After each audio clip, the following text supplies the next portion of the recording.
Hello, hello à toutes. Voilà, ça y est, on est en live.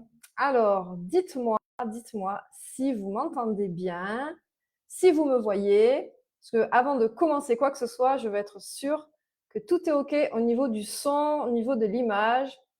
Alors, dites-moi. Dites-moi si vous me voyez et si vous m'entendez bien.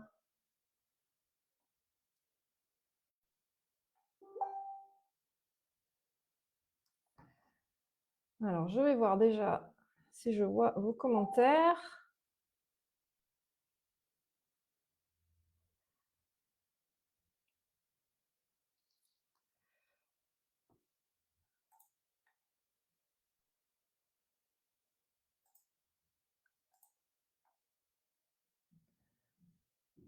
Ok, je vais laisser un peu de temps pour que tout le monde arrive. Je vois qu'il y a 3 personnes connectées. Est-ce que vous pouvez me dire dans les commentaires si vous me voyez et si vous m'entendez bien? Comme ça, après, je pourrai rentrer dans le vif du sujet, mais je voudrais être sûre qu'il n'y ait pas de problème technique.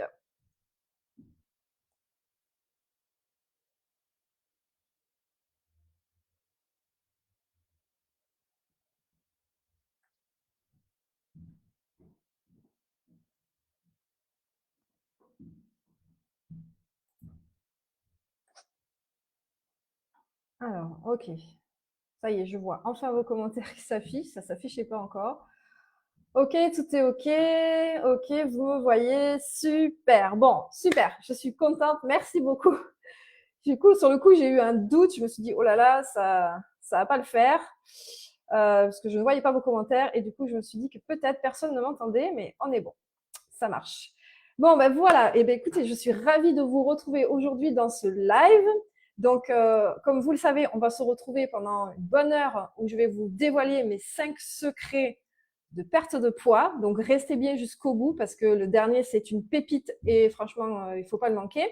Et surtout pour toutes celles qui vont rester jusqu'au bout, il y aura une surprise à la fin que je pourrai vous remettre. Donc, je regarde un petit peu, j'attends un peu de voir si tout le monde arrive, de ne pas commencer alors qu'il y a encore des personnes qui ne sont pas encore tout à fait bien arrivées. Donc, on va peut-être commencer que dans 2 petites minutes. Donc, voilà, je regarde vos commentaires. Donc, dites-moi dans les commentaires, vous allez me mettre des petits emojis flammes. Dites-moi si vous êtes OK, si vous êtes partante, si vous êtes chaude pour que je vous dévoile ces 5 secrets. Allez-y, mettez du feu, parce que ça va être le feu. Je vais vous dévoiler des choses que vous n'avez encore jamais entendues nulle part. Allez, je veux que vous me balanciez des petits emojis flammes là. Allez, on se motive.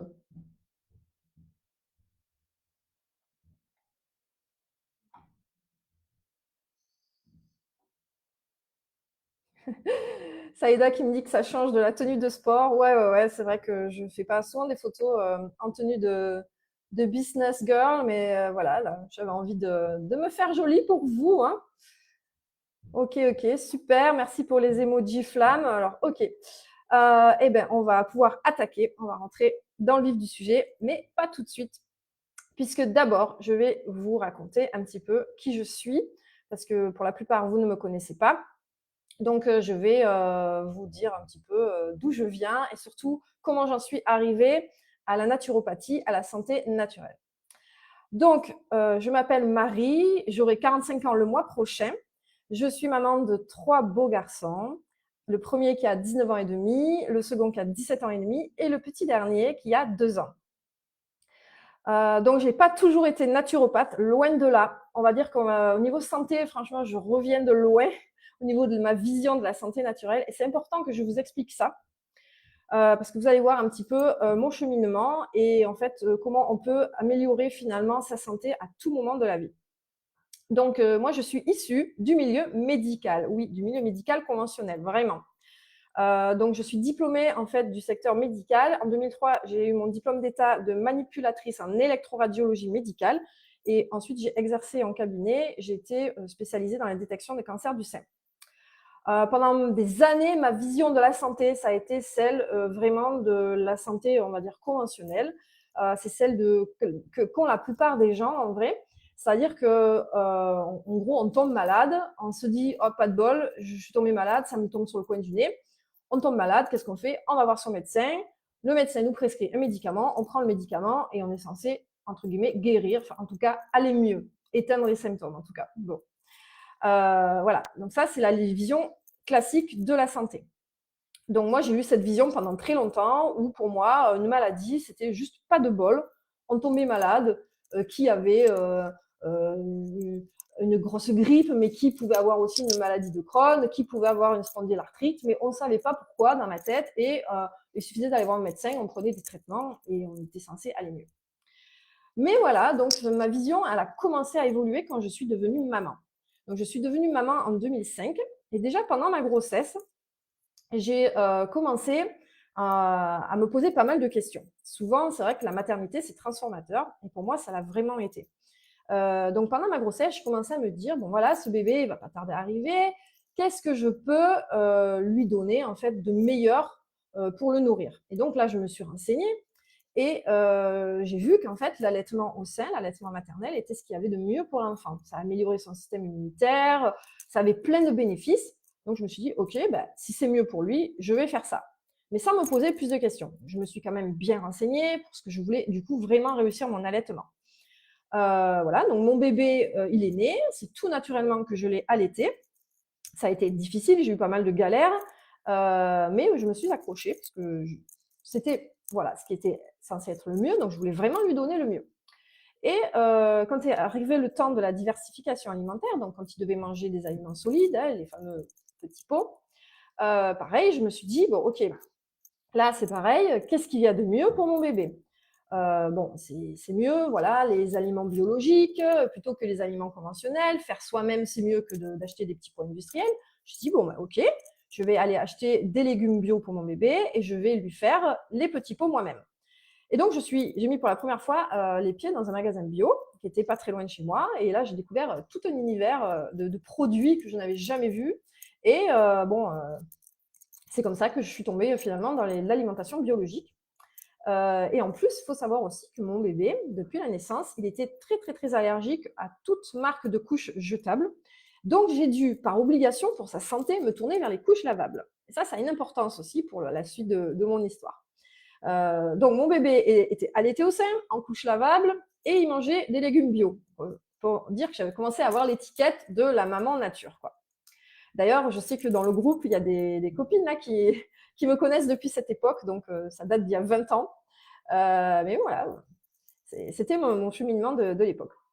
Et donc, mon cheminement a continué, c'est-à-dire que je me suis dit, ok, mon bébé, il mange bio, mais alors pourquoi nous, on ne devrait pas manger bio en tant que parents? Donc, on s'est mis aussi à manger bio finalement. Et on est vraiment là tombé dans le monde, en fait, de l'alimentation plus clean, on va dire. Ensuite, 2 ans après, j'ai eu mon second fils. Et là, j'étais quand même beaucoup plus renseignée sur toutes les alternatives naturelles, hein, quand même. Et donc, d'ailleurs, c'est comme ça qu'il est né physiologiquement, sans péridurale, etc. Et donc, mon cheminement vraiment sur la santé naturelle, il s'est vraiment fait, on va dire, quand même à ce moment-là. Puisque peu à peu, ben, j'avais cette vision finalement qu'il y avait des choses qui se faisaient mieux au niveau naturel, mais moi je travaillais toujours dans le milieu conventionnel. Et c'est vrai que je voyais des choses dans le milieu conventionnel qui n'étaient plus du tout en accord avec ma nouvelle vision. Donc je suis rapidement sortie finalement de ce milieu médical parce que je n'ai exercé que 6 ans. Et j'ai lancé mon premier business à l'époque de couches lavables. Donc j'avais une entreprise où je fabriquais des couches lavables. Voilà. Donc à l'époque, j'étais 4e entreprise française de couches lavables bio quand même. Hein. Bon, ça remonte quand même à de nombreuses années. Et puis là, mon cheminement sur la santé naturelle, il a refait un bond parce que mon deuxième bébé, donc, il avait des otites à répétition depuis tout petit. Et donc, quand j'allais voir le médecin, il me donnait toujours des antibiotiques. Et finalement, mon bébé était tout le temps malade. Il faisait otite sur otite. C'était, on va dire, presque tous les mois quasiment qu'il avait une otite. Et à un moment donné, j'en ai eu marre. Je lui ai dit, mais écoutez, vous n'avez pas autre chose à me donner que des antibiotiques parce que mon bébé, il est tout le temps malade, en fait. Ça ne règle pas le problème. Il m'a dit, non, mais les otites, c'est bactérien, on n'a pas le choix, il faut mettre des antibiotiques. Moi, j'en ai eu ras-le-bol à un moment donné. Et donc, je me suis renseignée encore plus. Et c'est là que j'ai compris qu'en fait, ça pouvait venir de son alimentation. Donc, il avait à peu près 4 ans quand j'ai eu ce bond en fait dans ma tête. Et je me suis rendu compte que les produits laitiers pouvaient en fait favoriser l'inflammation et donc créer finalement tous les problèmes d'otite et les problèmes ORL en gros. Donc j'en ai eu marre, j'ai arrêté de lui donner des antibiotiques, j'ai stoppé les produits laitiers et là ça a été vraiment révélateur puisqu'il a arrêté de faire des otites. Donc ça c'était un grand bond finalement dans ma vision de la santé. Et là j'ai vraiment compris que l'alimentation avait un impact vraiment sur notre santé. Quelques années après tout ça, j'ai eu 2 casquettes au niveau de l'entreprise, au niveau du travail en fait. Puisque mon entreprise, mon business tournait bien, hein, ma société tournait bien. Donc j'ai eu envie de gagner encore plus d'argent. Ça, je vais vous expliquer aussi pourquoi. Du coup, je m'occupe aujourd'hui beaucoup des femmes qui sont ambitieuses, etc. Parce que moi, j'ai été cette femme-là. Et donc, je vous connais très bien, en fait, hein, les femmes qui donnent beaucoup, qui travaillent beaucoup, qui donnent beaucoup à leur famille aussi, les mamans aussi au foyer débordé. Je vous connais très bien parce que j'ai été cette femme-là. Donc, quelques années après, j'ai pris un travail supplémentaire comme salarié, donc manager dans une biocoop, cette fameuse biocoop où j'avais été quelques années auparavant. Puisque ma société tournait bien et du coup j'avais du temps. Donc je gérais à la fois ma société et je travaillais à plein temps comme manager dans cette biocoop. Je cumulais 2 emplois, mais quand même au bout de plusieurs mois, j'ai fait face à une énorme fatigue. Je ne m'en rendais pas forcément compte, mais j'étais aux limites du burn-out. Et au final, il y a un cancer qui s'est présenté à moi. Donc j'ai fait un cancer du col de l'utérus, mais c'était en fait une récidive puisque quand j'avais 29 ans, donc un an après la naissance de mon deuxième bébé. J'ai fait mon premier petit cancer du col de l'utérus qui avait été traité tout simplement par conisation, voilà, très simplement. C'était vraiment quelque chose de pas méchant. Mais là, donc, j'ai fait cette récidive qui a été traitée par une seconde conisation. Mais 6 mois après, j'ai refait une récidive beaucoup plus importante. Et là, la gynécologue à l'époque, elle m'a proposé de faire une hystérectomie, c'est-à-dire l'ablation totale de mon utérus et de faire de la chimiothérapie. Donc là, je peux vous dire que ça a été vraiment un gros choc parce que j'avais 34 ans et je ne m'attendais pas du tout à ça en fait. J'avais même pas tout à fait 34 ans. Et moi, pour moi, c'est hors de question qu'on m'enlève l'utérus puisque je voulais avoir encore un troisième enfant. Et je ne voulais pas non plus subir des chimiothérapies, puisque ayant été personnel médical, vous savez très bien comment ça se passait les chimiothérapies, et je ne voulais pas subir ça, je ne voulais pas subir les effets secondaires. Donc j'ai refusé. Voilà. Ce qui s'est passé, c'est que j'ai refusé ce traitement. Alors, on peut penser peut-être que c'est de la folie, je n'en sais rien, mais j'ai refusé ce traitement. Et donc j'ai décidé de me soigner de manière complètement naturelle, complètement. Alors, je ne vais pas vous expliquer comment j'ai fait pour traiter ce cancer naturellement, parce que ce n'est pas le sujet d'aujourd'hui. Mais je pourrais en parler une prochaine fois, ou même en message privé si vous voulez, ou même à la limite faire un post détaillé là-dessus si ça vous intéresse. Il suffit que vous me le disiez en commentaire si c'est un sujet qui vous intéresse. Et donc, je pourrais en parler une première fois. Donc voilà, donc on va dire que finalement, c'est à partir de ce moment-là, à partir du moment du cancer que j'ai soigné naturellement, que j'ai vraiment mis le pas dans le sujet de la naturopathie, vraiment. Pour moi, c'est à ce moment-là que ça s'est signé, donc c'était en 2014 en fait. Ok. Et c'est à ce moment-là que j'ai compris ce qu'était la notion de terrain. Là, je vais vous expliquer ce qu'est la notion de terrain, parce que peut-être pour la plupart, vous ne savez pas ce que c'est la notion de terrain. Et du coup, ça change tout sur la vision de la maladie. Et là, on est dans un live perte de poids, mais vous allez comprendre que le poids, en fait, c'est juste une conséquence d'une maladie que vous avez. Une maladie, c'est-à-dire quelque chose qui se passe dans votre corps, et le poids n'est qu'une conséquence de ça. Donc, c'est pour ça que je vais vous expliquer ce qu'est la notion de terrain. Le terrain, en fait, c'est l'état global du corps.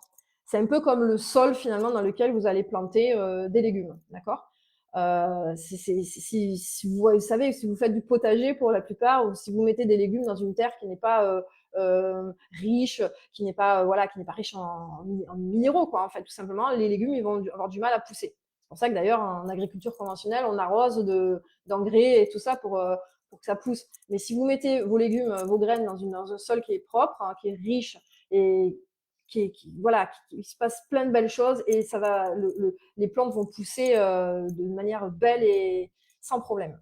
Et ben dans notre corps, c'est pareil. En fait, le terrain, c'est notre sol intérieur, c'est comment on digère, notre capacité à gérer le stress, notre réserve en minéraux, d'accord?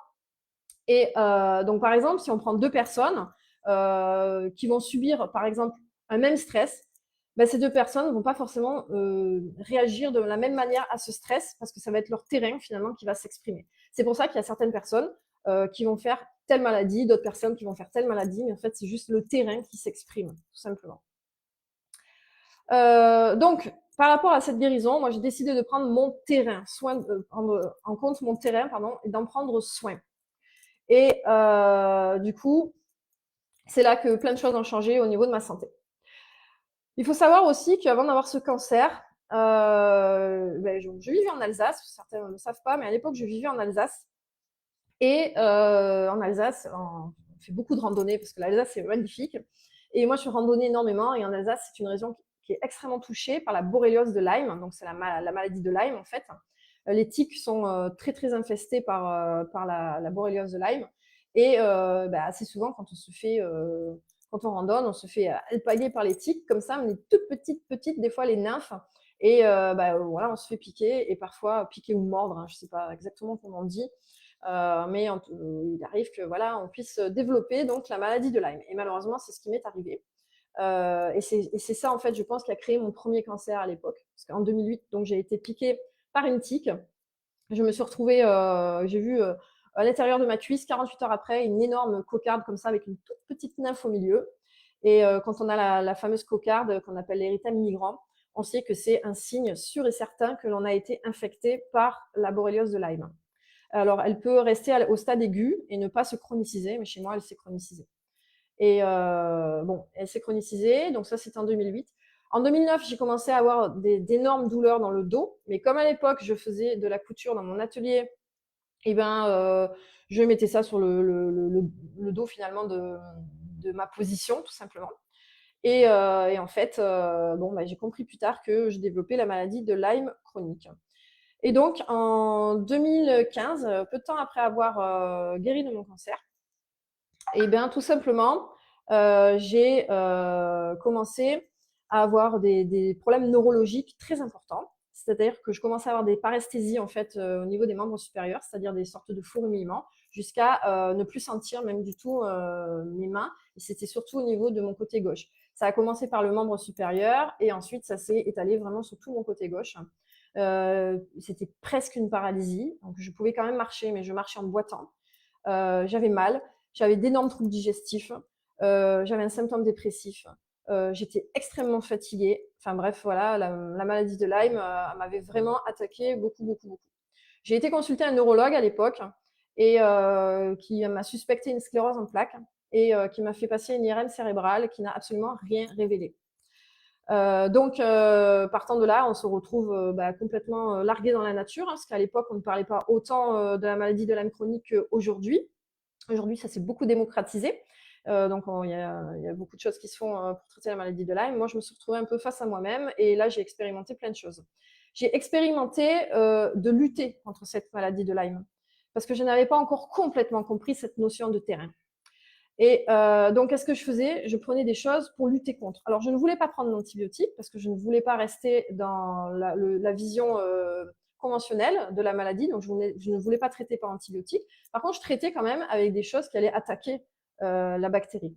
Donc, je traitais avec des huiles essentielles. Je traitais avec l'argent colloïdal. Donc, je voulais attaquer cette bactérie parce que je voulais m'en débarrasser. Et en fait, quand on comprend la maladie de Lyme, comment elle fonctionne, on sait que en fait, quand on attaque les bactéries, les borrélies, elles relarguent leurs toxines et c'est comme ça qu'on est de plus en plus malade.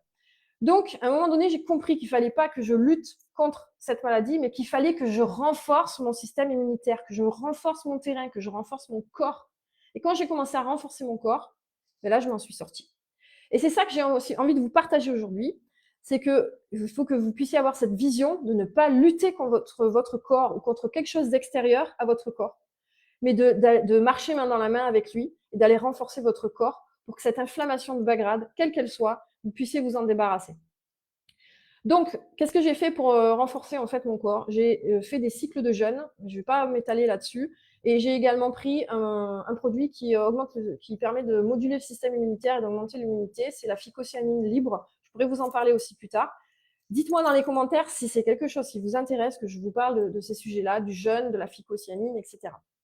Donc ça, c'est pour vous parler de la maladie de Lyme. Donc, je me suis sortie plus ou moins de cette maladie de Lyme, mais la maladie de Lyme, on dit que c'est aussi la grande imitatrice, hein, on l'appelle comme ça. Elle provoque d'autres maladies. Donc, chez certaines personnes, elle peut provoquer des maladies neurologiques comme Alzheimer, chez d'autres la sclérose en plaques, chez d'autres personnes la maladie de Hashimoto. Et moi, j'ai eu, voilà, dans le même temps quasiment, la maladie de Hashimoto. Donc, la maladie de Hashimoto, moi, je l'ai eu donc vers 35 ans. J'ai commencé vraiment à prendre du poids avec la maladie de Hashimoto. C'est pour ça que quand je vous dis dans les conversations que j'ai avec vous que je vous connais très bien, c'est parce que j'ai vécu tout ça. Et donc, je sais qu'on prend du poids et je sais exactement ce que Hashimoto provoque. Et c'est vraiment pas rigolo. Donc, je compatis complètement. Donc, j'ai galéré, moi, pour perdre ce poids que j'avais pris. Et donc, c'est dans ce temps-là que je me suis formée à la naturopathie, puisque j'avais envie de me sortir de ça. Et donc, je me suis dit, bah, il faut que tu te formes. Tu es en plein dedans, ça te passionne, ces sujets-là, forme-toi à la naturo. Et donc, je me suis formée. Et grâce à la naturopathie, je me suis sortie de mes problèmes de santé complètement. Donc, je pourrais expliquer aussi plus tard, dans une prochaine fois, si ça vous intéresse, comment je suis sortie de Hashimoto grâce à la naturopathie. Si c'est des sujets qui vous intéressent, pareil, il suffit que vous me le disiez en commentaire. Donc aujourd'hui, je me spécialise sur l'accompagnement des femmes ambitieuses mais épuisées, parce que voilà, j'ai été cette femme-là, j'ai porté ces doubles casquettes, j'ai aussi été très à fond dans ma famille, avec mes enfants, donc je me suis beaucoup épuisée et du coup, je connais très bien tout ce que vous traversez. Donc dites-moi en commentaire si vous êtes des femmes ambitieuses, dites-le moi en commentaire, mettez-moi un petit emoji couronne, la queen. Et voilà, dites-moi ça. Si vous avez des kilos en trop, si vous avez envie de perdre du poids, dites-moi en commentaire.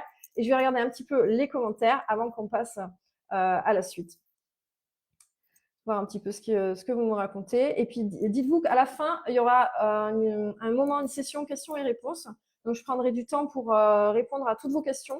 Donc, je pense que je les lirai plus vers la fin. Mais déjà, je vais regarder ce que vous m'avez écrit pour voir si tout se passe bien. Voilà. Donc, Valérie, oui, je pense qu'on va dépasser un peu 14 heures.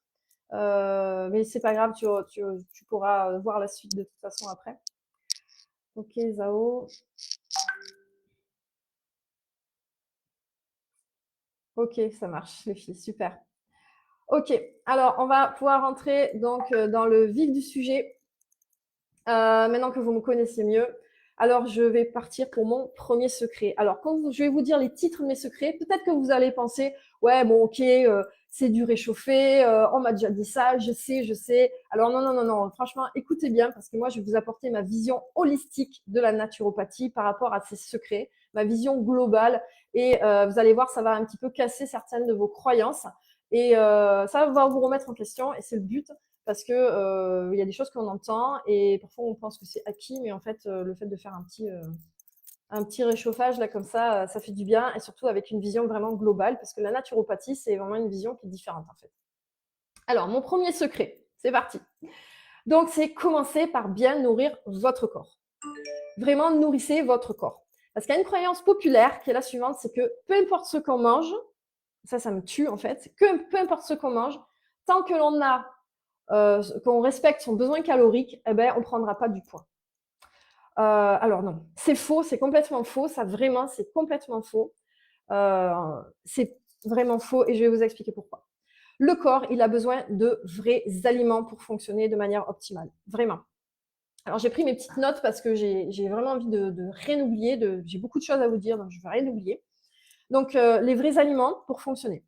Le corps, il a besoin de vrais aliments. Et les vrais aliments, c'est quoi? Ce sont les aliments bruts. Ok? Les aliments bruts non transformés. C'est en vrai tout ce que tu peux trouver sur un étal de marchands. Si tu vas dans un marché, par exemple, c'est les aliments qui sont pas emballés de préférence ou quand ils sont emballés, qui n'ont pas une liste d'additifs, une liste d'ingrédients, en tout cas longue comme le bras. Donc, par exemple, ça va être tout ce qui est les fruits, les légumes, la viande, le poisson, les graines, les noix oléagineuses. Ça, ce sont les aliments bruts. Les œufs, les céréales, les légumineuses. Ok. Mais ça peut être aussi des aliments emballés, mais très peu transformés. Par exemple, la cacahuète. Prenons la cacahuète, donc qui est une légumineuse. La cacahuète, on croit souvent que c'est une noix oléagineuse, mais c'est une légumineuse. C'est pour ça qu'il y a beaucoup de gens qui ont des soucis de digestion avec la cacahuète, parce que c'est une légumineuse. Si tu prends du beurre de cacahuète, par exemple, c'est un aliment industriel puisqu'il est transformé. Hein, et la cacahuète, elle a été pressée fortement pour la transformer en purée, hein, en beurre de cacahuète. Et si tu prends ton pot de beurre de cacahuète, tu regardes les ingrédients, si dessus il y a marqué 100% purée de cacahuète ou 100% cacahuète, ben c'est juste de la cacahuète. C'est juste ça a subi une transformation pour la réduire en purée, mais ça reste quand même un aliment brut. Moi, c'est ça que j'appelle les aliments bruts, ok? Par contre, si tu prends ton beurre de cacahuète, et il y a certaines marques en supermarché où c'est le cas, tu prends ton beurre de cacahuète, des fois sur certaines purées de cacahuète, beurre de cacahuète, tu vois marqué cacahuète, tu vois aussi marqué de l'huile, tu vois aussi marqué du sel et tu vois aussi marqué du sucre. Et là, on est déjà dans un aliment qui est transformé, vraiment. Donc c'est ça pour moi les aliments bruts, c'est des aliments où tu n'as pas une liste d'ingrédients longue comme le bras. Et c'est ces aliments-là que vous devez choisir, ok? Donc ça, ils ont une vraie valeur nutritionnelle qui est intéressante, que ce soit au niveau des macronutriments qu'ils contiennent ou des micronutriments. Et ça, je vais vous expliquer ce que c'est, ok? Parce que tout le monde ne le sait pas, hein, les macronutriments et les micronutriments. Alors, les macronutriments, c'est quoi? Il y en a 3 principaux dans tous les aliments que l'on mange, d'accord? C'est les protéines, ok? Ce sont les briques de l'organisme, les protéines. Il y a les glucides, ce qu'on appelle communément les sucres, ok? Qui sont les carburants du cerveau. Et il y a les lipides, qui sont les graisses. Et eux, c'est les principaux constituants des membranes de nos cellules. Et on a besoin des 3 pour fonctionner, vraiment des 3, ok? Mais dans des proportions différentes. Et c'est là que c'est intéressant. Parce que moi, ça me fait souvent marrer, parce que souvent, je le vois dans les messages qu'on échange. Vous me dites, oui, je suis allée voir une diététicienne où je mange équilibré, etc. Et en fait, la vision équilibrée des diététiciens, globalement, c'est la moitié de l'assiette en légumes, un quart en protéines, un quart en féculents et une cuillère à soupe d'huile dessus. Et moi, ça me fait marrer parce qu'en fait, il y a quelque chose que vous ne savez pas, c'est qu'on est tous constitués différemment et qu'il y a des personnes qui ne devront pas manger de glucides pour aller bien et d'autres qui devront en manger. Et ça, on ne peut pas le savoir vraiment d'avance parce que c'est ce qui nous définit, c'est la génomique en fait. Okay, la génomique, c'est des gènes qui codent pour la métabolisation de certaines choses que l'on mange. Il y a des personnes qui ont un gène qui va leur permettre de manger préférentiellement des glucides. Et il y a d'autres personnes qui ne l'ont pas, ce gène. Et au contraire, des personnes qui ont un gène qui va leur permettre de manger préférentiellement des lipides, donc des graisses, et d'autres personnes qui ne l'ont pas. Et ça, en fait, vous ne pouvez pas dire que l'équilibre alimentaire, c'est ça.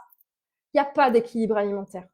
En fait, l'équilibre alimentaire, il est propre à chaque personne. Et c'est pour ça que des fois, on me demande, mais qu'est-ce que je dois manger, Marie? Qu'est-ce que tu me conseilles de manger? Ben, j'ai envie de te dire, tant que je t'ai pas bilanté, je peux pas te dire ce que tu dois manger. Voilà, c'est comme ça.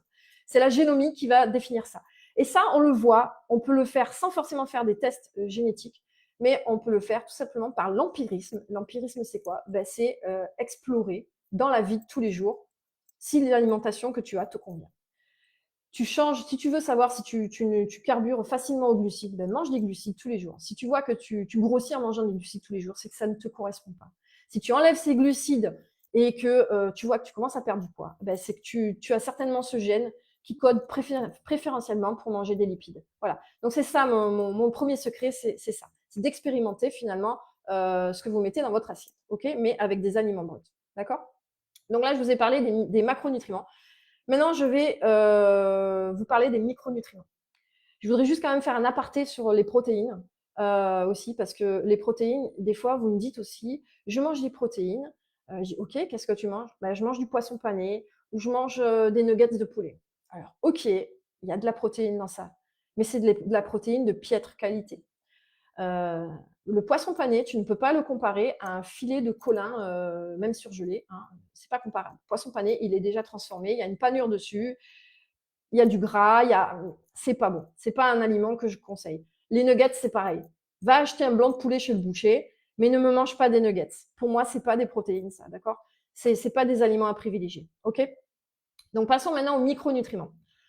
Donc, les micronutriments, c'est tout ce qui est les vitamines, sels minéraux et oligo-éléments, d'accord? Et suivant les aliments que vous choisissez, ben, il y aura beaucoup de micronutriments dedans ou alors il n'y en aura pas du tout.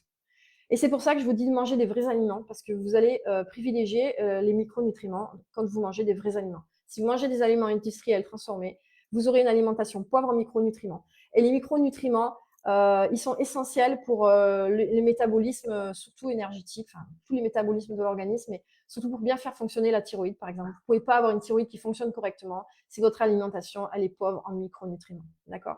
Et aujourd'hui, il faut savoir qu'on n'a jamais été autant en famine de micronutriments alors qu'on n'est plus en famine de nourriture. Aujourd'hui, la nourriture, elle est partout. Il y a pléthore de choix de nourriture. On peut manger à tous les coins de rue. Mais par contre, on ne nourrit pas notre corps en vrai. On le remplit de calories. C'est ce qu'on appelle les calories vides, mais on ne le nourrit pas. Je voudrais savoir, vous allez me dire dans les commentaires, si vous mangez plutôt des aliments bruts ou au contraire, si vous êtes plutôt aliments industriels. J'aimerais bien savoir si vous pouviez me l'écrire dans les commentaires, ce serait cool. De ce premier secret découle mon deuxième secret, qui va être d'arrêter de compter vos calories. Vous voulez perdre du poids et la plupart vous me dites, je fais un déficit calorique. Ok, pourquoi? Arrêtez de me compter vos calories, s'il vous plaît. D'accord? Je veux bien qu'on ait la notion de besoin calorique. On a tous un besoin calorique. Mais ce n'est pas celui que vous croyez. Franchement, ce n'est pas celui que vous croyez. Et c'est surtout pas celui que vous calculent les applications là, comme Yazio et tout. C'est horrible parce qu'elles vous font manger ces applications 1200, 1400 calories pour faire votre déficit. Mais moi, j'ai de la peine pour vous parce que vraiment, vous vous affamez, quoi. Des fois, vous me dites même, oui, j'ai pas faim, ça me suffit. Bah, peut-être oui, parce qu'en fait, ton métabolisme, il s'adapte. Du coup, tu n'as plus à un moment donné la sensation de faim, mais tu affames ton corps. Ton corps est affamé. Tu n'apportes pas suffisamment d'aliments à ton corps. Donc, du coup, tu n'as pas suffisamment de micronutriments, donc ton corps est affamé. Il ne peut pas fonctionner correctement comme ça. Surtout si tu lui apportes dans ces 1200 ou 1400 calories des aliments de mauvaise qualité. Voilà. Donc, je veux que vous m'arrêtiez de compter les calories. Sur le papier, la balance calorique, ça fonctionne. Mais ça fonctionne quand tu as 20 ans, quoi. Quand tu n'as pas été encore trop chamboulé au niveau hormonal, hein, quand on est une femme. À 20 ans, ok, qu'est-ce qu'on a eu? On a eu nos règles, donc on a peut-être pris un peu de contraception hormonale, ok, à partir de 15 ans peut-être, de 15 à 20 ans, on n'est encore pas trop modifié à 20 ans, donc le déficit calorique, ça peut encore fonctionner à 20 ans. Mais voilà, à partir du moment où on commence à avoir grossesse, allaitement, ensuite, on fait des régimes, donc ça perturbe encore les hormones. Puis après arrive la préménopause, la ménopause. On commence à être en fait perturbé vraiment. Et vous faites des déficits caloriques et ça vous flingue vos hormones, d'accord? Donc arrêtez de me faire vos déficits caloriques. Franchement, arrêtez de compter vos calories. Il faut que vous commenciez à envisager la perte de poids comme quelque chose de vraiment holistique. D'accord? C'est pas juste une question de calcul. Le corps, il est bien plus complexe que ça. Si c'était juste une question de calcul, en fait, de calories, c'est-à-dire j'ai un besoin, j'enlève des calories, donc je mange moins que ce que je dépense comme calories, je perds du poids. Si c'était si simple que ça, vous n'auriez aucun problème pour perdre du poids ou de résistance à la perte de poids. Voilà. Toutes. Parce que toutes, on a essayé ça. Toutes, on a essayé les déficits caloriques. Et là, pour la plupart, on se rend compte que ça ne fonctionne pas. C'est parce que le corps, il va bien au-delà de ça. D'accord? Et dans ce même temps, c'est pour ça que j'aimerais que vous m'arrêtiez aussi votre jeûne intermittent du matin. Franchement, vous le faites souvent, le jeûne intermittent, pour faire du déficit calorique. Vous pensez qu'en sautant un repas, en enlevant le petit déjeuner, vous allez avoir un déficit calorique. C'est vrai. Puisque si on ne mange pas 3 repas, qu'on n'en mange que 2, ou 2 plus une collation, par exemple, au lieu de 3 plus une collation, évidemment, on va enlever des calories dans notre journée. Mais ce n'est pas ça le jeûne intermittent. Le jeûne intermittent, il ne sert pas à ça normalement. Le jeûne intermittent, en vrai, il sert à augmenter le jeûne qui est fait naturellement la nuit. D'accord? Donc, le but, c'est d'augmenter ce temps de jeûne, qui en général, il est de 9-12 heures quand on dort la nuit.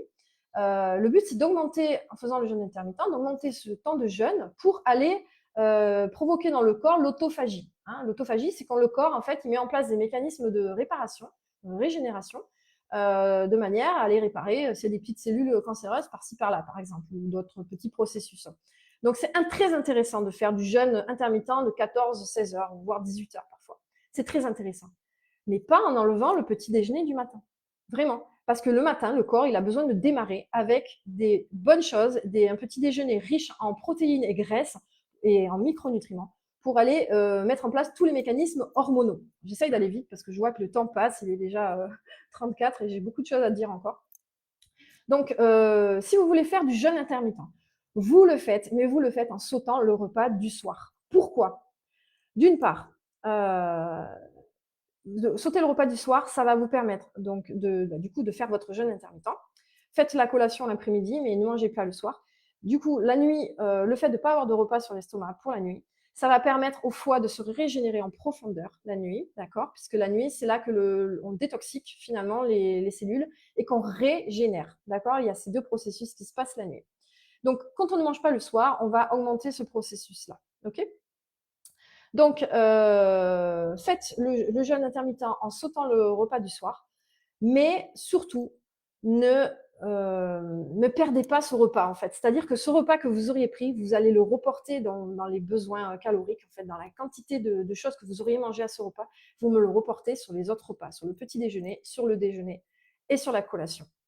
Parce que sinon, vous êtes en déficit calorique trop important et vous allez faire de l'adaptation métabolique. Et c'est comme ça qu'on commence à flinguer son métabolisme, à diminuer son métabolisme de base et à ne plus être une machine à brûler des graisses, des calories. Et c'est très mauvais. C'est comme ça qu'on se retrouve après des années ou des mois seulement, même de jeûne intermittent, à avoir une adaptation métabolique où on stagne et on ne perd plus de poids et que dès qu'on fait un petit écart, on reprend du poids. Voilà. Donc, ça, c'est pour vous dire qu'en fait, on a vraiment besoin de manger pour perdre du poids. On a besoin vraiment de nourrir le corps, puisque le corps, il a besoin de suffisamment de nutriments, que ce soit les macronutriments ou les micronutriments, pour que tous les processus biochimiques dans le corps fonctionnent correctement. Et notamment le métabolisme énergétique, donc au niveau cellulaire, notamment avec la thyroïde. Elle a vraiment besoin de micronutriments pour fonctionner, cette thyroïde. Ok? Donc j'aimerais savoir, vous allez me dire dans les commentaires, si vous comptez vos calories, s'il y en a qui comptent leurs calories, et si vous faites aussi du jeûne intermittent en sautant ce fameux petit déjeuner du matin. De ce deuxième secret, découle mon troisième secret, qui est donc comme je parlais de protéines et tout ça, de devenir une machine à brûler des calories de manière naturelle. Et ça, comment on fait? On le fait en faisant de la construction musculaire. D'accord? Donc, c'est mon troisième secret, c'est vraiment d'aller construire du muscle. Je vais vous expliquer comment ça fonctionne. Et là, dans la construction musculaire, je vais aussi vous parler du mouvement. Donc, la plupart du temps, quand vous voulez perdre du poids, la plupart d'entre vous, vous jurez que par le cardio. Les entraînements cardio, soit intensifs, soit cardio long, course à pied, vélo elliptique, vélo, course, endurance. Je lis plein de choses dans vos messages où vous me parlez beaucoup de cardio. Il n'y en a pas beaucoup qui font du renforcement musculaire, de la musculation. Parce que vous avez cette vision, et qui est juste, que de faire du cardio, ça brûle des calories. Donc vous pensez toujours à ces histoires de calories en fait. Oui, c'est vrai, faire du cardio, ça brûle des calories. Mais c'est très bien le cardio pour aller bosser, comme son nom l'indique, le cardiovasculaire, c'est-à-dire travailler le cœur et bosser au niveau des vaisseaux sanguins et de la respiration, d'accord? C'est très bon pour ça, mais pas pour perdre du poids. Ok? Moi, j'ai été comme ça, hein. À 31 ans, donc j'étais absolument pas sportive et à 31 ans, j'ai eu envie, comme vous toutes, de remodeler ma silhouette à un moment donné. Et voilà, donc qu'est-ce que j'ai fait? Bah, comme la plupart des personnes, j'ai enfilé mes baskets, je me suis dit, je vais aller courir. Et en plus, j'aimais pas ça du tout, hein. Donc la première fois, je courais 5 minutes, je crachais mes poumons, puis après 10 minutes, etc. Et j'en ai vraiment bavé, quoi. Ça me plaisait pas, mais j'avais toujours espoir de perdre du poids. Et je transpirais. Et je pensais même qu'en transpirant, plus je transpirais, plus je brûlais mes graisses, quoi. Hein. La fameuse vision, c'est pas du tout vrai en vrai. Et jusqu'à arriver à un moment donné à être à fond dans le running, et je courais 3 fois 1 heure par semaine. Et je me disais, je suis sportive et tout. Et puis bon, ma silhouette, ça bougeait absolument pas. J'avais toujours de la cellulite, toujours des problèmes de vaisseaux sanguins au niveau des jambes, toujours la culotte de cheval. J'étais toujours molle en fait au niveau de ma graisse des jambes. Il se passait rien. Ma silhouette, elle changeait pas en fait. Ok, ouais, j'ai bossé mon endurance, j'ai bossé mon souffle et tout. Mais au niveau de ma silhouette, il se passait rien et je ne perdais pas de poids. Et en plus, ça me filait la dalle de ouf. Après mes 1 heure de course à pied, j'avais très faim. Donc c'était dur de me dire, ah punaise, je mange pas plus, quoi, en fait. Ça, c'était très difficile. Donc, c'est c'est pour ça que je vous explique que c'est pas ce qui est vraiment bien pour perdre du gras, en fait. C'est pas ça qui nous intéresse, c'est pas la course à pied. En 2018, j'ai découvert, grâce à YouTube, des sessions de renforcement musculaire que l'on pouvait faire chez soi. Et là, j'ai trouvé ça cool parce qu'en plus, à l'époque, donc j'habitais encore en Alsace. En Alsace, il pleut souvent. Et aller faire sa course à pied, rester hyper motivé, hyper focus dans son sport, sa course à pied quand il pleut ou même quand il neige, c'est assez compliqué. Et des fois, je me disais, oh punaise, là, il pleut des cordes, comment je vais faire pour aller faire ma course à pied et tout. Et puis quand j'ai découvert donc, ces séances de renforcement musculaire à la maison, je me suis dit, ouais, c'est cool, je vais pouvoir faire mon sport à la maison, en fait. Qu'il pleuve, qu'il vente, qu'il neige, je peux être chez moi pour faire mon sport. Ok. Et donc, j'ai commencé avec le poids du corps et ensuite, j'ai renforcé tout ça avec des haltères.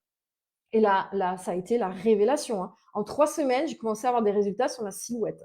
Et du coup, je me suis énormément renseignée par rapport à ça parce que c'est devenu vraiment une passion, en fait, la musculation. Et je vais vous expliquer justement comment ça fonctionne. Pourquoi il est vraiment primordial de construire du muscle. Alors, comment le muscle se construit? Donc, la musculation ou le renforcement musculaire, hein, ils ont pour objectif d'augmenter la masse musculaire. Parce que nous, ce qui nous intéresse quand on veut perdre du poids, c'est pas juste perdre du poids. En vrai, on s'en fout du poids sur la balance, c'est qu'un chiffre. Ce qu'on veut, c'est que notre silhouette, elle soit différente. Ce qu'on veut, c'est perdre du gras. Et c'est ça, en fait, qui fait que notre silhouette, elle se transforme. Parce que le poids, c'est qu'un indicateur.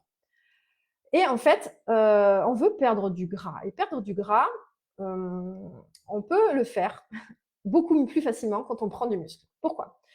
Donc, quand on fait de la musculation ou du renforcement musculaire, en fait, il y a un mécanisme qui se passe, c'est que quand on applique une résistance en fait sur le muscle, par exemple, là, tu prends une haltère et tu fais ça avec ton biceps. En fait, tu vas casser de la fibre musculaire, tout simplement. Quand tu appliques une résistance sur ton muscle, tu casses de la fibre musculaire. C'est ce qu'on appelle le catabolisme. Et ça, ton corps, il y a des choses qui se cassent. Qu'est-ce qu'il va faire ton corps? Puisqu'il est merveilleux, se répare tout seul, ton corps. Il va la réparer, en fait, cette fibre musculaire. Et en la réparant, il va la faire grossir. Il la renforce. Ok? C'est comme ça qu'on augmente sa masse musculaire.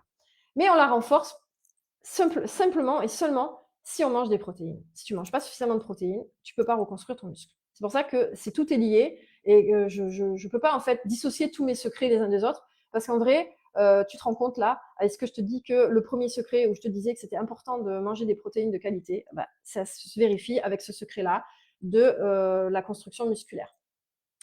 Donc, tu appliques une résistance sur ton muscle, tu casses de la fibre, tu la reconstruis en mangeant des protéines.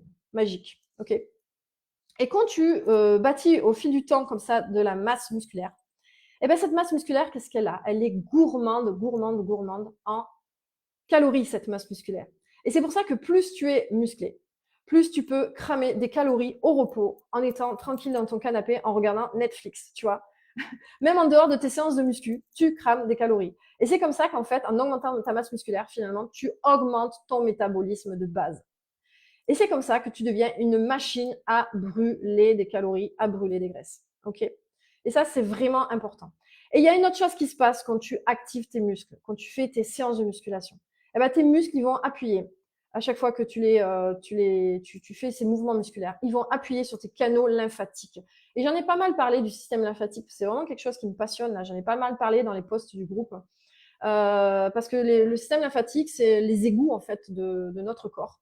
Vraiment, imagine une ville en fait où Paris, par exemple, dessous il y a tous les égouts. Tu vois, t'imagines ça. Et dans ces égouts, il y a des filtres. Nous, nos filtres, c'est les ganglions, hein. En fait, les muscles ils vont aller appuyer sur ces canaux lymphatiques parce que le système lymphatique, contrairement au système cardiovasculaire, il n'a pas de pompe. Le système cardiovasculaire, il a une pompe, c'est le cœur. Le système lymphatique, lui, n'a pas de pompe. Donc, en fait, la pompe qu'il va y avoir, c'est le mouvement fait par tes muscles sur les canaux lymphatiques. Et quand tu actives tes muscles, tu draines tout simplement ton système lymphatique. Okay, c'est pour ça que c'est très important de faire du renforcement musculaire, vraiment. Et il y a aussi autre chose pour activer le système lymphatique, c'est la marche. Parce qu'à chaque fois que tu vas appuyer ta plante de pied sur le sol, contrairement à la course à pied qui, elle, fait des impacts, mais la marche, c'est très doux. À chaque fois que tu appuies ta plante de pied comme ça sur le sol, tu fais remonter la lymphe vers le haut de ton corps et en fait, tu fais circuler comme ça tout ton système lymphatique. C'est pour ça que je préconise énormément pour perdre du poids, c'est deux choses, la musculation et la marche, puisque ça joue donc d'une part sur la construction musculaire et d'autre part sur l'activation du système lymphatique. Et c'est comme ça que tu vas aller diminuer la rétention d'eau, c'est comme ça que tu vas aller te débarrasser de la cellulite, c'est comme ça que tu vas aller te débarrasser de ton gras. OK? Alors, dites-moi un petit peu là dans les commentaires, j'aimerais savoir qui c'est qui marche régulièrement tous les jours. Parce que la marche, moi je préconise vraiment de faire au moins 30 minutes par jour. Il faut vraiment que vous fassiez au moins 30 minutes par jour. C'est le minimum, hein. On devrait même faire beaucoup plus. Mais si au moins vous faites 30 minutes par jour, on est déjà pas mal.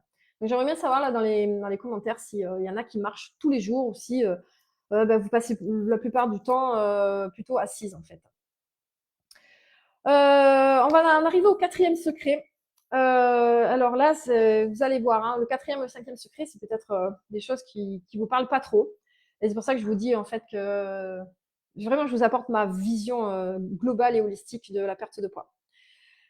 Le quatrième secret, et restez vraiment attentive à ça, c'est que j'aimerais que vous considériez votre corps comme un temple et pas comme une poubelle. Ok? Et je vais vous parler de l'énergie. Donc, on a parlé de l'énergie, des calories, tout ça plus haut. Mais là, je vais vous parler de l'énergie vibratoire. D'accord? Tout ce que vous mettez dans votre corps, ça a une conséquence sur votre être. Tout ce que vous ingérez, tout ce que vous respirez, tout ce que vous pensez, tout ce que vous rentrez dans votre corps, il a une conséquence sur votre être, en fait, sur votre corps. Et donc, ça va avoir une conséquence sur votre perte de poids. OK? Tout ce qu'il y a autour de nous est énergie. Tout ce qui est autour de nous a une énergie vibratoire. Donc, les aliments que l'on ingère ont une énergie vibratoire. OK? Tout est énergie, en fait, hein. Ça, je ne vais pas passer 10 minutes à expliquer l'énergie, l'univers et tout ça, mais on a tous une énergie. OK? Elle se définit même en fréquence, elle se définit en unité de Bovis. Bon, ça, c'est des choses scientifiques qui ont été établies et qui sont claires. Et je ne vais pas vous faire un cours là-dessus, mais si ça vous intéresse, je pourrais aussi peut-être en parler dans le groupe. Donc, ce qu'on met dans son corps, eh ben, ça ne doit pas être à basse énergie vibratoire. Parce que notre corps, c'est un temple, ce n'est pas une poubelle. Okay, et quand vous allez commencer à vraiment vous voir comme étant la reine de votre temple, ben, ça va changer énormément de choses, ça va vraiment être game changer pour la suite. Okay. Donc, l'énergie vibratoire des aliments, j'aimerais bien en parler. Ça rejoint le premier secret. Okay, un aliment industriel, transformé, qui a été, par exemple, arrosé de pesticides, qui a subi des transformations en usine, qui a été chauffé beaucoup, qui a été broyé, qui a ensuite, dans lequel on a mis des conservateurs, qui a ensuite été emballé, qui est ensuite stocké dans un supermarché. Ben, tout ça, en fait, ça perd de son énergie de base, en fait, qui pouvait être à peu près OK quand c'était à l'état de graine, par exemple, si on prend l'exemple d'un légume. Il n'y a plus rien à la fin. Ça vibre bas. C'est basse énergie, ça. Ça, c'est à éviter. OK? Nous, ce qu'on veut mettre dans notre corps, ce sont des aliments qui ont une haute énergie vibratoire. OK? Parce que c'est ça qui va nous remonter nous-mêmes en haute énergie. Donc, c'est pour ça qu'il faut considérer de toujours plutôt consommer des aliments qui ont une haute énergie. Donc, par exemple, pour les fruits et légumes, de prendre plutôt des aliments biologiques qui ont subi peu de traitements, qui ont été cultivés dans des champs propres. Ça sera toujours mieux, même un aliment biologique qui est fait par ton petit maraîcher du coin, que tu vas aller chercher le mercredi matin, là, comme je fais sur le marché, qui a juste été cueilli la veille au soir. Quoi. Là, c'est top du top. Là, tu te nourris super bien plutôt qu'un aliment bio qui a été stocké dans un supermarché bio. Alors je sais, on fait comme on peut, on est des femmes actives, pas forcément la possibilité d'aller au marché et tout ça. Mais gardez en tête vraiment que si vous pouvez aller privilégier des aliments vraiment qui sont cultivés en local, sur un marché, voilà, avec un maraîcher bio et tout, ça sera toujours mieux pour votre corps et ça va vraiment, ça, vous nourrir et vous monter en énergie. Et de là aussi, je voudrais faire un parallèle aussi avec l'intention, l'énergie de l'intention. C'est très important l'intention que vous mettez quand vous consommez des aliments. Et ça, je vais vous expliquer. Est-ce que vous avez déjà remarqué quand vous faites un repas, un bon dîner gastronomique, par exemple avec votre amoureux, en bonne compagnie ou avec votre meilleur ami, un super bon repas qui est très riche quand même. Il y a plein de choses dans l'assiette. Vous mangez, vous prenez par exemple un verre d'alcool, un apéritif, vous buvez du vin à table, vous prenez un super dessert et tout. Bon repas quoi, mais pris en bonne compagnie. Est-ce que vous avez déjà remarqué qu'il a beaucoup moins d'incidence négative sur votre corps que si vous prenez énergétiquement parlant au niveau calories, le même type de repas, toute seule dans votre coin, au boulot, entre midi et deux, vite fait. Est-ce que vous avez remarqué que ça n'a pas la même incidence? Est-ce que vous avez déjà remarqué que quand vous prenez un goûter avec amour avec votre petit garçon, petite fille, voilà, à la sortie de l'école, vous partagez un bon goûter avec plaisir, vous rigolez ensemble, vous racontez la journée. Vous avez remarqué que ça n'a pas la même incidence sur votre corps que quand vous allez taper dans les petits biscuits en douce dans le placard. Mais pourquoi ça? Parce qu'en fait, ce que j'aimerais que vous arrêtiez de faire, c'est de manger avec culpabilité.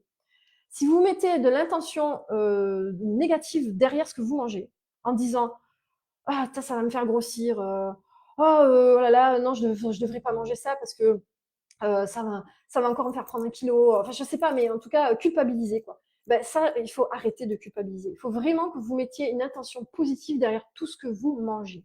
Vraiment. Ça, il faut vraiment que vous preniez conscience de ça, d'arrêter de culpabiliser. J'aimerais bien, en fait, que vous me disiez en commentaire si au quotidien, vous mettez du plaisir dans votre alimentation ou si vous êtes tout le temps dans la culpabilité quand vous mangez. J'aimerais bien savoir où vous en êtes à ce niveau-là. Et par rapport au fait aussi que je vous disais qu'il faut considérer votre corps comme un temple et pas comme une poubelle, c'est par rapport aux toxines aussi. Et là, on va revenir plus sur une notion corporelle, en fait, physique. Et donc, en revenir plus aux graisses finalement et au poids. Les toxines, il faut les éviter au maximum. Et on en a malheureusement beaucoup quand on mange des aliments industriels. Dans les aliments industriels, il y a déjà des résidus de pesticides ou des résidus d'antibiotiques quand c'est de la viande d'élevage conventionnel. Il y a aussi des additifs, il y a des conservateurs, il y a des arômes, il y a plein de cochonneries qui sont rajoutées. Et ça, en fait, ce sont des choses que votre corps ne sait pas gérer. Et enfin, si, en fait, il sait le gérer, mais vous allez en payer les pots cassés, quoi, les conséquences. Pourquoi? Parce que votre corps, ces toxines, eh ben, il va aller les mettre quelque part. Et où c'est qu'il les met? Il les met dans le gras. La graisse que vous avez, là, votre graisse sous-cutanée, là, la graisse autour de vous, là, que vous n'aimez pas, sous votre peau, c'est un stock de toxines, en fait.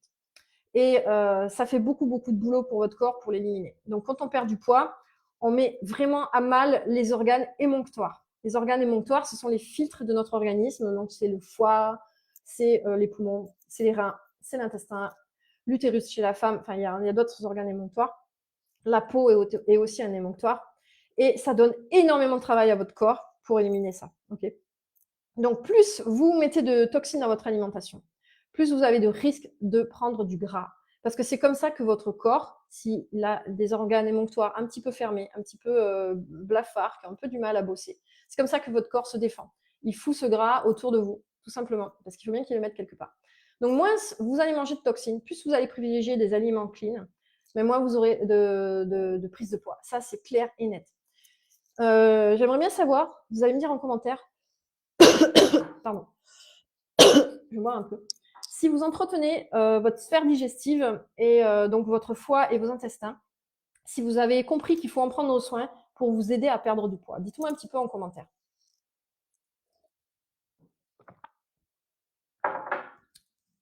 Et préparez vos questions parce qu'on ne va pas tarder à arriver aux questions, puisque là j'arrive sur le 5e secret, et qui est pour moi le plus important, mais vraiment le plus important. Et j'ai beaucoup de choses à vous dire dessus, donc je prends mes notes. Le 5e secret. Vraiment, hein, si vous mettez en place tout ce que je vous dis là, vous allez vraiment arriver à perdre du poids. Mais vraiment.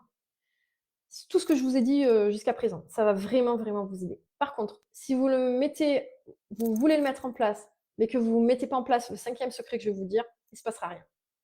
Donc celui-là, écoutez bien, parce que c'est celui-là qui va faire toute la différence. Donc ce 5e secret, c'est quoi? Tadadam, roulement de tambour, si vous l'attendez avec impatience.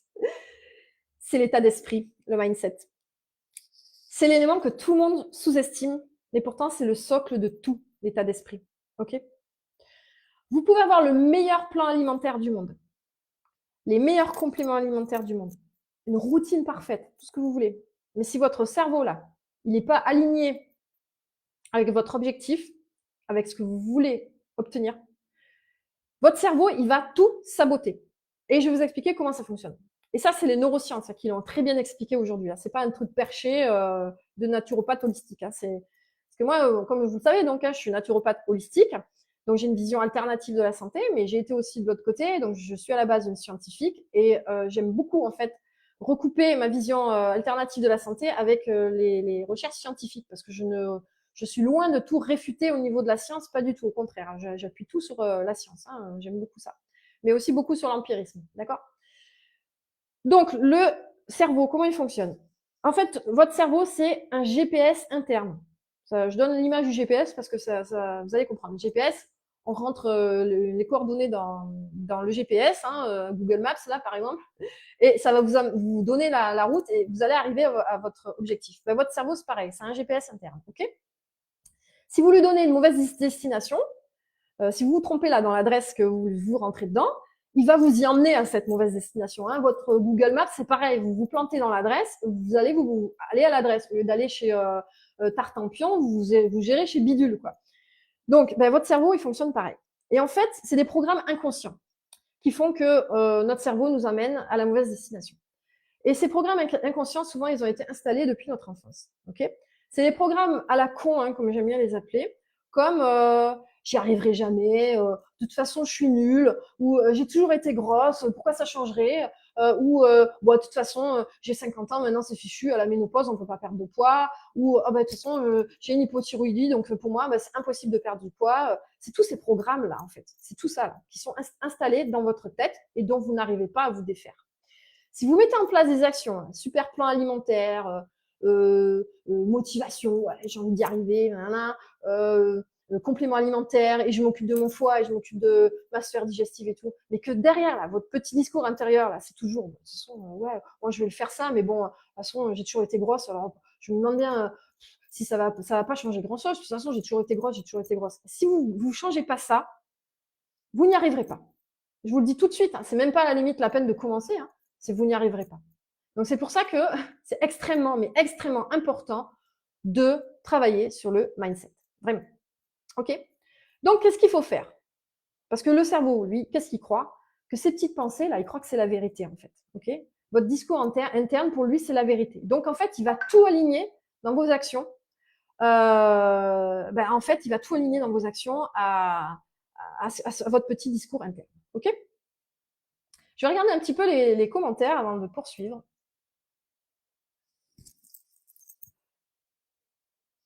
Pour voir un peu au niveau de vos questions. Il faudra que vous me mettiez vos questions en commentaire, puisqu'à la fin, il y a un question-réponse.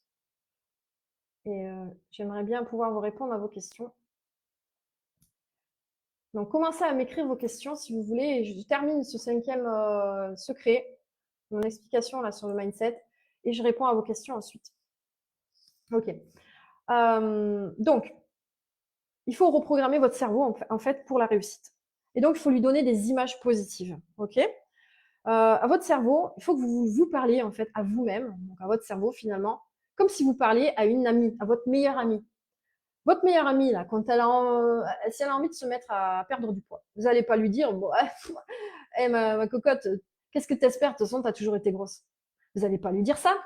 Alors pourquoi vous vous le dites à vous, en fait? Pourquoi vous vous le dites à vous alors que vous devez être votre priorité?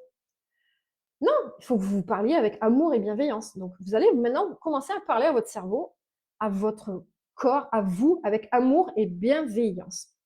Et vous allez aussi prendre chaque petite victoire, chaque petit pas que vous faites tous les jours vers votre objectif, vous allez le prendre comme une victoire et vous allez célébrer ces victoires. Et il faut que vous deveniez votre propre coach intérieur, en fait. Chaque jour, quand vous faites les choses, vous devez vous demander, est-ce que je pense comme une femme qui réussit, qui va vers ses objectifs, ou est-ce que je pense comme une femme qui doute encore d'elle-même? Okay, en fait, quand vous changez votre discours intérieur, votre corps, il va suivre. Parce que les cerveaux, il va répéter, il va en fait écouter, le corps, pardon, il va écouter ce que le cerveau va vous répéter en boucle. Donc, si vous répétez en boucle des choses positives, des choses qui vont vers votre objectif, vous allez aller vers votre objectif et vous allez réussir. Moi, c'est comme ça que j'ai réussi ma guérison contre le cancer, par exemple. Voilà. Je ne veux pas le détailler, mais j'ai fait des choses alternatives au niveau choses extérieures que j'ai pris, j'ai fait des jus, des jeûnes, des machins comme ça, voilà. Mais surtout, je me voyais déjà comme une personne guérie. Je ne me voyais pas comme une personne atteinte de cancer. Je vivais, j'incarnais d'être une personne guérie. Et en fait, c'est la même chose pour votre perte de poids. C'est pas une question de motivation, c'est pas une question de volonté, ça c'est du bullshit, d'accord? En fait, c'est que vous devez changez votre identité pour la personne que vous voulez être. En fait, vous devez vous aligner. C'est ça l'alignement. Si vous vous visualisez comme voilà, ayant voulu perdre 15 kilos, vous vous visualisez, je suis belle, je me sens bien, je suis comme ça. Ben, incarnez déjà cette personne-là. Si vous incarnez cette personne-là, si vous incarnez cette identité-là, toutes vos actions, elles vont aller en ce sens-là. Et c'est fini, vous aurez plus envie d'aller choper les gâteaux en douce dans le placard. Euh, vous aurez plus besoin de dire ah il faut que je me motive pour aller au sport. Vous allez le faire, vous aurez envie de le faire. En fait, tout va s'aligner vraiment. C'est vraiment ça. Et en fait, vous deviendrez naturellement la femme que vous voulez être dans ce nouveau corps finalement. L'identité crée la réalité, d'accord? Ok. Que vous dire encore là-dessus? Donc, arrêtez avec vos croyances limitantes. Vraiment, incarnez votre nouvelle identité. Ne prenez pas ça à la légère. Si vous voulez un corps léger, bah, devenez la femme qui se sent déjà légère. Vous voulez plus d'énergie, bah, commencez à dire non à ce qui vous pompe de l'énergie. Par exemple, si vous voulez refuser une invitation parce que ça vous êtes crevé, refusez une invitation. Et même si c'est votre meilleur ami qui a envie de sortir et vous êtes crevé et vous, ah, j'ai pas envie de lui dire non, si, dites-lui non et commencez à vous dire oui à vous. Faites-vous couler un bain chaud, prenez soin de vous, allumez une bougie, mettez une musique douce, prenez soin de vous. D'accord? Alignez-vous avec la nouvelle personne que vous voulez être vraiment. Ok? Même si c'est inconfortable au début, ça va être bizarre parce que c'est un entraînement et en fait, le cerveau, c'est un muscle aussi, il faut l'entraîner. Et il faut tous les jours visualiser, vous répéter cette nouvelle identité en fait. Ok? Et tout le reste va suivre. Changez votre scénario intérieur. Vraiment, c'est ça. Mon dernier secret, c'était ça, de vraiment changer votre scénario intérieur. Donc voilà, je vous ai dévoilé mes 5 secrets. Ça, c'est vraiment des choses que j'aurais aimé, moi, à l'époque, quand je galérais à perdre du poids. J'ai découvert au fil du temps et c'est ce qui m'a permis de réussir. Hein. Enfin, l'année dernière, j'ai donc réalisé ma transformation l'année dernière suite à ma 3e grossesse. Et je suis tombée en préménopause. J'étais certainement déjà en préménopause avant cette grossesse et puis je suis tombée en ménopause rapidement. Donc, métabolisme qui change, comme toutes celles qui sont en ménopause le savent, un métabolisme qu'il faut réapprendre à dompter. Et en appliquant tout ça, en fait, j'y suis arrivée sans problème, on va dire, assez vite finalement. En 4 mois, j'ai perdu 5 kilos de gras. Vous allez peut-être rigoler avec le 5 kilos parce que beaucoup me veulent perdre plus, 10, 15, parfois 30 kilos, je vois. Mais vous savez très bien que quand on est mal dans sa peau, que ce soit avec 5 kilos ou 30 kilos, on est mal dans sa peau. Moi, j'étais mal dans ma peau et j'ai perdu 5 kilos de gras. Et c'est pas 5 kilos de poids, en fait, c'est 5 kilos de gras que j'ai perdu. Et c'est pour ça que ça a transformé vraiment ma silhouette. Je crois qu'il y a un avant-après qui se balade peut-être sur mon profil, où je pourrais le remettre dans le groupe si vous avez envie, pour vous montrer vraiment la différence de morphologie que j'ai obtenue avec 5 kilos de gras en moins en 4 mois, en appliquant ces secrets, entre autres. Ok, donc maintenant, vous avez 2 choix. Soit vous pouvez continuer à vous battre contre votre corps, à ne pas être aligné, ou soit vous pouvez apprendre à le hacker, l'écouter et le transformer avec douceur et stratégie. Donc, dites-moi en commentaire ce que vous avez envie de choisir aujourd'hui. Est-ce que aujourd'hui, vous voulez vous choisir? Marquez-moi un petit hashtag je me choisis pour savoir si vous avez envie de vous choisir aujourd'hui. Ok. Et donc, je vais maintenant pouvoir répondre à vos questions. Et pour toutes celles qui sont restées jusqu'au bout, je vous transmettrai un petit cadeau. Il suffit de me mettre un petit hashtag surprise. Et comme ça, à toutes celles qui ont mis un petit hashtag surprise, je transférerai un petit cadeau bilan qui va vous permettre de transformer plein de choses. Alors, je vais regarder vos questions et je vais y répondre. Alors, Linda qui me demande, est-ce qu'il faut manger quand on a faim? Alors, je pense que derrière ta question, c'est est-ce que quand on n'a pas faim, est-ce qu'on mange pas? Alors, en vrai, si ton corps fonctionne bien, tu devrais avoir faim régulièrement. Si ton métabolisme il fonctionne bien, ton métabolisme vraiment fonctionne, c'est dans le sens où il brûle de l'énergie, en fait, tu devrais avoir faim à peu près toutes les 4 heures, quoi, grosso modo. Donc, il faut manger, oui, quand on a faim. Il faut écouter aussi sa satiété, c'est-à-dire que quand on fait son repas, si on sent qu'on n'a plus faim, ça sert à rien de se forcer à manger. Mais il faut quand même, à un moment donné, faire en sorte que son corps il atteigne un volume alimentaire d'aliments suffisamment intéressant pour que ce soit riche, suffisamment riche en micronutriments et en macronutriments. Il faut que vous ayez quand même suffisamment d'apport de protéines, suffisamment d'apport de graisse, c'est ça le plus important, contrairement aux glucides, parce que les protéines, c'est celles qui reconstruisent tout dans votre corps, et parce que les graisses, ce sont elles qui sont très importantes dans les membranes cellulaires et aussi dans la production des hormones. Donc, c'est pour ça qu'il ne faut pas les diaboliser, les graisses. Donc, on mange quand on a faim, oui, mais il faut quand même écouter sa satiété, écouter ses envies. Mais si on n'a pas faim, c'est qu'il y a un blocage de métabolisme, à mon avis. J'espère que j'ai répondu à ta question. Alors, je regarde. Avec plaisir, Elisa. Merci Delphine, oui, j'aime beaucoup, je me choisis en me faisant aider par toi, oui, je suis ravie de t'accompagner Delphine, on va tout déchirer ensemble. Merci pour ta confiance, c'est un réel plaisir de t'accompagner, je kiffe, je kiffe. Bravo Elisa, tu décides de te choisir, bravo à toi. Bravo Saïda, tu décides de te choisir, félicitations. Justine qui me dit cure détox foie et hépatique, est-ce bien? Alors foie et hépatique, c'est la même chose Justine. Hépatique, ça veut dire foie en fait. Donc oui. Alors c'est bien de détoxifier son foie. Moi, dans mon accompagnement, je commence souvent par ça. Pas chez tout le monde parce qu'il y a des personnes qui n'en ont pas besoin. Donc je fais pas du one shot. Hein. Comme dit, c'est toujours très individualisé mes accompagnements.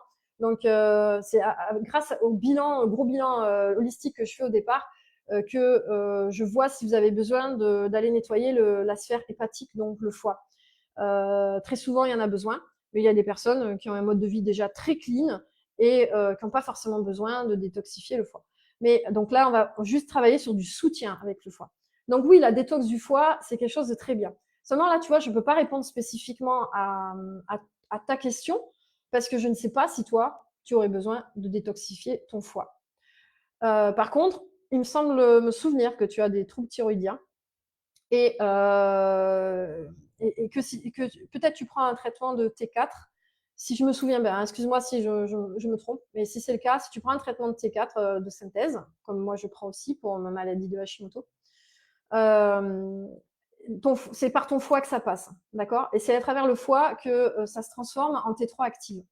Donc la T3 active, qui est l'hormone qui est active au niveau des cellules, en fait, hein, l'hormone thyroïdienne active au niveau des cellules. Et donc, si ton foie fonctionne mal,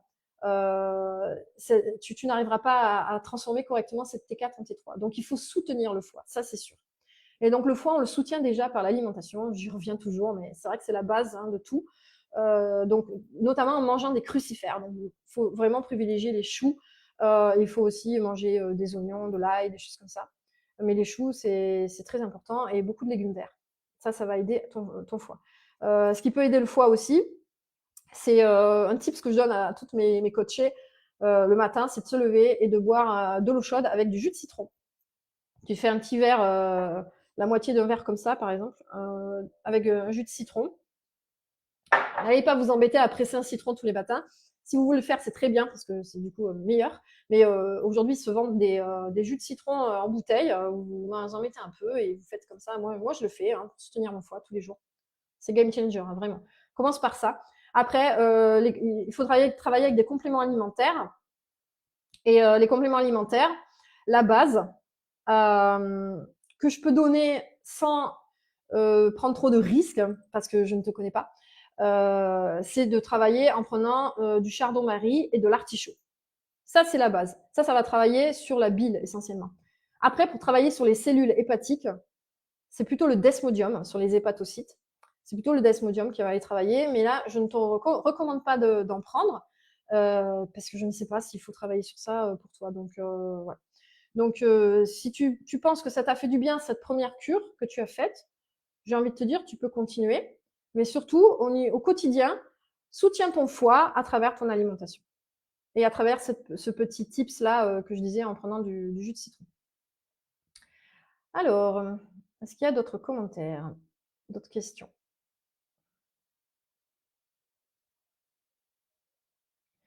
Alors, Justine, toujours. Si on ne calcule pas nos aliments, on ne peut pas savoir quelle quantité il faut pour les macronutriments. Alors, justement, Je pense que ça peut être bien de le faire une fois comme ça, quelques fois pardon, enfin en tout cas au début, en passant. Pour savoir un petit peu, globalement ce que l'on met dans nos assiettes, pour avoir une vision globale, pour, connaître ce que l'on mange. Ça peut être pas mal, mais certainement pas au quotidien parce que ça devient, enfermant et ce n'est pas, viable sur le long terme et puis surtout ça peut provoquer des troubles du comportement alimentaire, si on est trop dans le contrôle de l'alimentation. C'est pas très compliqué en vrai de savoir, de connaître nos besoins. Pour connaître nos besoins en protéines, ça je peux vous le donner, il y a un calcul suffisamment simple. C'est on prend notre poids corporel. Donc, par exemple, je fais 57 kilos. Et on sait que quand on fait des séances de renforcement musculaire, 3 à 4 séances par semaine, par exemple, moi c'est ce que je fais, 3 à 4 séances de 30 minutes, des fois moins, ça dépend si j'ai trop de travail ou quoi, des fois je me priorise autre chose, hein. Je m'enferme un peu moins aussi dans mes routines.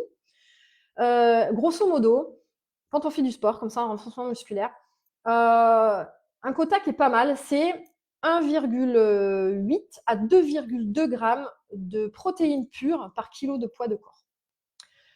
Donc par exemple, moi, 57 kilos, on va arrondir à 60. Si je prends 2 grammes, ça va me faire 2 grammes par kilo de poids, ça va faire 120 grammes de protéines pures. Alors attention, 120 grammes de protéines pures, c'est pas, je prends mon blanc de poulet, je le pèse, il fait 120 grammes, c'est bon. Non, non, non, non, non. C'est que ton blanc de poulet, par exemple, qui pèse 100 grammes, il est constitué de 23% ou 25% à peu près de protéines. Donc, dans 100 grammes de poulet, de blanc de poulet, il y a 23 grammes de protéines à peu près. Donc moi, si j'en ai besoin de 120 grammes sur ma journée, ça veut dire qu'il faut que j'en mange soit 200 grammes à midi, soit que je mange autre chose le soir, mais le matin, etc. Mais en gros, tous les aliments que je vais mettre vont devoir atteindre ce quota de 120 grammes de protéines. Donc c'est bien effectivement au début de le calculer, ça, pour savoir à peu près, pour visuellement savoir ce qu'on met dans son assiette et tout. Et une fois qu'on l'a fait plusieurs fois, c'est ok, on sait ce qu'il nous faut. Et voilà, moi aujourd'hui, je ne pèse plus mes aliments, quoi. Je fais tout comme ça visuellement, c'est acté, c'est acquis quoi. Je sais ce qu'il me faut et je connais mon besoin propre. C'est-à-dire moi je sais que je suis bien avec 2 grammes à peu près de protéines par kilo de poids de corps. Il y a des personnes 0,6 ça leur suffira et d'autres elles devront pousser à 2,2. Après scientifiquement on sait qu'au-delà de 2,2 il n'y a plus vraiment de bénéfices et que finalement ça fait plus travailler les reins qu'autre chose et que les protéines elles sont pas utilisées donc ça sert à rien d'en manger trop non plus parce que finalement le corps il va être un peu surchargé et il va les éliminer. Voilà. Donc oui, j'ai répondu à ta question, je pense. Ensuite,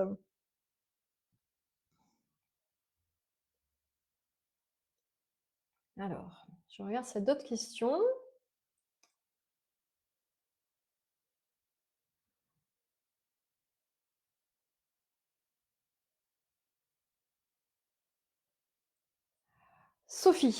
Sofiane. Ah, c'est le commentaire qui saute. Voilà. Comment on sait que notre corps a besoin qu'on lui donne plus de bons gras? Bonne question, bonne question. Alors, difficile à savoir, mais il y a parfois des petits appels justement, pardon, qui nous le font comprendre. Comme je disais, les bons gras, parce que quand on parle de gras, moi j'ai envie de parler de bons gras, parce qu'il y a les graisses trans, comme les graisses frites, les gras de viande trop grasses, tout ça, qui ne sont pas des bons gras. Et après, il y a les bons gras, donc plutôt riches en oméga 3, qu'on va trouver dans les œufs, qu'on va trouver dans l'huile de colza, par exemple, ou dans certaines graines, etc. Eux, donc, ils rentrent en ligne de compte dans les membranes de nos cellules et dans les processus de création des hormones, comme je disais tout à l'heure. Et ce sont ces bonnes graisses qui font qu'on maîtrise l'inflammation chronique, qu'on appelle aussi l'inflammation de bas grade, l'inflammation à bas bruit, celle qui va commencer à nous provoquer des problèmes dans notre corps. Et ça, vous allez le sentir en ayant des maux de tête, en ayant des douleurs articulaires, en ayant des troubles hormonaux, en commençant à prendre du poids. En fait, c'est l'inflammation chronique qui produit tout ça. Et c'est souvent, effectivement, un manque de bons gras. Et c'est pour ça que, en général, pareil, dans mes accompagnements, je fais un peu le tour de votre alimentation et quand je vois qu'elle est pas assez riche en oméga 3, je vous fais rajouter dans votre alimentation des oméga 3. Donc, on les trouve aussi dans les petits poissons gras, très important d'en manger au moins 3 fois par semaine. Et je vous fais aussi vous complémenter en oméga 3. Parce que c'est en allant charger le corps d'oméga 3 que l'on va aussi détoxifier le foie, ça aide aussi à détoxifier le foie, et donc aller diminuer l'inflammation de bas grade. Donc, on ne peut pas vraiment savoir si on manque de bons gras. On peut le savoir qu'en faisant une prise de sang bien ciblée là-dessus, qui ne se fait rarement, qui se fait pas en général dans les laboratoires de proximité, mais plutôt chez les laboratoires en micronutrition. Donc, moi aussi, c'est quelque chose que je fais faire dans mes accompagnements. C'est des prises de sang qui sont onéreuses. C'est pas obligatoire de le faire, mais ça donne un statut en fait sur les acides gras érythrocytaires. Donc, en fait, c'est les acides gras, donc les graisses, différents types de graisses qui sont dans les membranes des érythrocytes. Voilà, un certain type de globules rouges finalement. Soit c'est un peu compliqué tout ça. Mais cette prise de sang, là, cette recherche, elle permet de voir si on a suffisamment de bonnes graisses dans le corps. Et donc, ça donne le statut du stress oxydatif, on appelle ça. Ouais, je vous ai donné plein de termes un peu techniques, mais moi, ça vous fait un peu comprendre le truc. Merci Saïda, donc merci pour si tu trouves que c'est un éveil de conscience, c'est super. Merci beaucoup à toi d'avoir été présente pour ce live, ça me fait très plaisir. Justine, tu me dis que tu prends du lévothyrox, ouais, donc la T4, et ton foie est encrassé. Ok. Ben oui, donc effectivement, la T4. Après, il faut voir si tu vois que tu as toujours des problèmes en fait de troubles hormonaux alors que tu mets pas mal de petites choses en place. Il y a d'autres choses à explorer aussi au niveau des micronutriments pour être sûr que tu manques de rien, mais aussi peut-être changer de traitement. Peut-être que le lévothyrox ne te convient pas, il convient pas à beaucoup de femmes. Moi, j'ai jamais voulu en prendre parce qu'il y a eu tellement de scandales autour de ça que je fais pas confiance à ce médicament, tout simplement. Et du coup, j'ai tout de suite demandé à mon médecin qui voulait me prescrire du lévothyrox. J'ai demandé est-ce qu'il me prescrit du Tirofix. La composition n'est pas la même, ça reste de la T4, mais les excipients ne sont pas les mêmes et c'est un médicament qui est beaucoup mieux toléré en général et qui est du coup mieux métabolisé. Donc peut-être essaye de changer le Tirofix pour le même dosage du lévothyrox et tu vois ce que ça donne. Tu vois si tu te sens mieux déjà comme ça. Voilà. Bon, mais je pense que j'ai fait le tour des questions. Je pense. Hein. Je vois que dans les commentaires, il n'y a pas de nouvelles questions. Bon, bah écoutez, j'ai été ravie vraiment d'être en live avec vous. Avant de clôturer, j'aimerais que vous me disiez dans les commentaires quel sujet de live vous aimeriez que j'aborde, parce que je vous annonce que je vais être encore en live la semaine prochaine avec grand plaisir. J'aimerais vous parler encore de choses qui vous intéressent. Et bah, pour ça, je préfère faire un petit sondage, savoir qu'est-ce que bah, vous aimeriez que j'aborde comme sujet, que je puisse en parler quand même pendant une bonne heure, enfin en tout cas au moins 3/4 d'heure, qu'il y ait suffisamment de choses à dire autour de ça. Donc si vous avez des idées, bah, je suis preneuse et comme ça, j'essaierai de vous satisfaire parce que je vais donc aborder différents sujets avec grand plaisir pendant encore certainement plusieurs lives. Donc n'hésitez pas, balancez-moi dans les commentaires ce que vous avez envie que j'aborde comme sujet. Alors Elisa, tu me demandes qu'est-ce que je pense de L-tyroxine. L-tyroxine, ben, c'est un médicament que je ne connais pas, que je l'ai jamais pris. Donc la L-tyroxine, ça c'est la T4 en fait, c'est le nom de l'hormone T4 en vrai.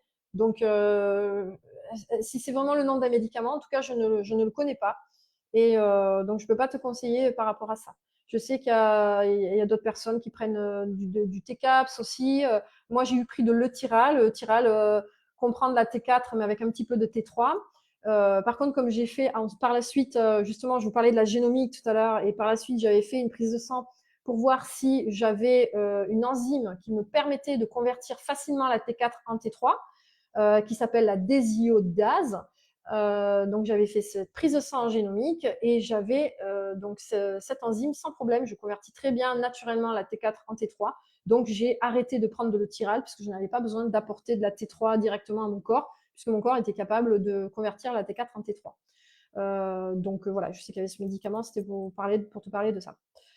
Voilà, voilà. Bon, bah écoutez, je vous remercie énormément vraiment d'avoir été présente. Je suis vraiment ravie que vous y étiez présente, ça m'a donné beaucoup d'énergie. Balancez-moi voilà, dans les commentaires ce que vous voulez comme sujet. Et puis je vous dis à la semaine prochaine. Au revoir à toutes.